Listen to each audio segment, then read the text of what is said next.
Tonight, TxDOT gave the public a glimpse of some new improvements coming to Highway 71 out near the airport. Those improvements stretch from Riverside to near SH 130. They're meant to offer congestion relief, but could also pave the way for all the traffic destined to follow the new Formula One track going in just southeast of that location. KXAN's Jared Wise joins us live from Riverside and 71 to explain all this. Jared. Well, Leslie, an underpass is slated to go in at this intersection. Riverside Drive will be constructed to go under Highway 71, eliminating this traffic signal and much of the congestion problems during peak hours at this intersection. And it's the first of 3 steps in this project.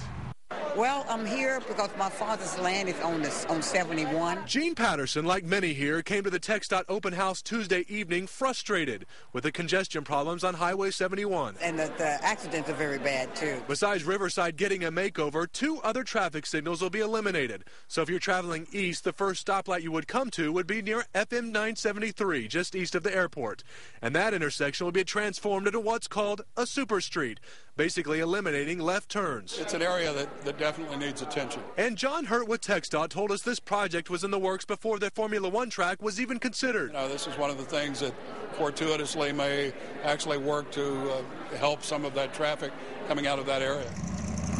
But the biggest problem for TxDOT is actually around the track site itself, as there are just a few small rural roads in this area. We've met with people in Fort Worth that have gone through the same experience with the Texas Motor Speedway, which was actually built in a rural area outside Fort Worth. And so we're trying to learn from them everything we can before the F1 track begins operation. And even when the track opens, it will take the coordination of the county, transportation department, and possibly hundreds of law enforcement officials to get the hundreds of thousands of fans to and from the track safely and efficiently. Obviously, we're not going to have a perfect world by the time the track opens.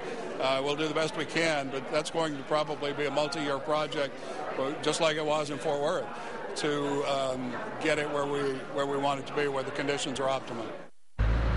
Now, most of these projects along Highway 71 should wrap up just about the time the Formula One track is slated to open, June of 2012. Now, we just learned tonight that Formula One's plans did clear the Zoning and Planning Commission this evening. The next step and final step is council approval sometime the beginning of December. Reporting live in Southeast Austin, Jared Wise, KXAN Austin News.